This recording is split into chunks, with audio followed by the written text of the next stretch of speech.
My grandfather was a fireman, as I said, and he fought the fire. And the night or so before the fire broke out, my Aunt Jeanette died.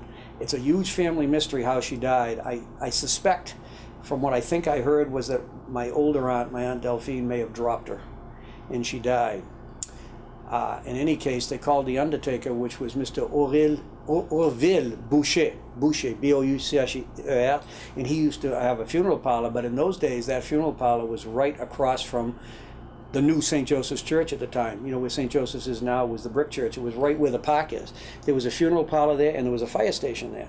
My grandfather was at the fire station also there, but Orville Boucher was my grandfather's first cousin.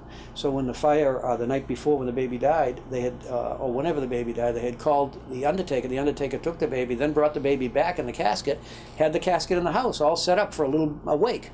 And all of a sudden the fire got going, and my grandmother, they were evacuating. My grandmother would not leave the house till the casket was on. And she had about 7 children. My father, being one, was only 3. My father was 1911, so he was about 3 years old at the fire at 1914, going on 3. It was June of 1914, and my father was born in September of 1911, so he was 2 and a half.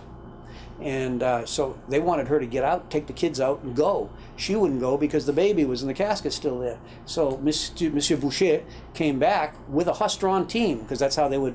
He came back, took the baby, and they were going to bring it up to St. Mary's Cemetery on North Street to bury it or do something up there with it. They couldn't get through because of the fire, so he brought the baby back to his funeral parlor, which had a barn next to it, a garage, a barn, and he no sooner got and he was going to put the hearse with the casket in there and wait it out and see what happens. He no sooner got the casket in there, and the fire started jumping, and I guess it had already burnt the church. It took a big leap over, burnt the fire station, and it hit his place. And he managed to get the horses unhooked, from what I was told.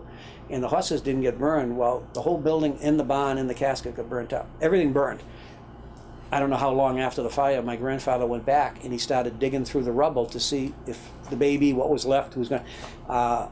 all I know is, I don't know whether there was anything left of the baby, but they had a crucifix in the casket.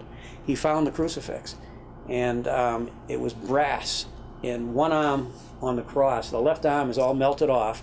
The bottom of the cross, up to the feet, up to Jesus' feet, was burnt. It's all black, and so on the back you could see where he carved, my grandfather carved with a pen, I think it was June 14th, whatever the date of 1914, or June 20-something in it. Well, they didn't have any money, but that was what was passed down. And when my grandfather and grandmother died, my grandfather died because my grandmother had it. She came to live with us. When she died, that cross, a crucifix, stayed in our family, and I've got it. So I've made a nice display case, and I actually looked up Jeanette's birth certificates. I can show when all the babies were born. There's no death certificate for Jeanette. It was never filed over at the at City Hall. There's no death certificate for that baby.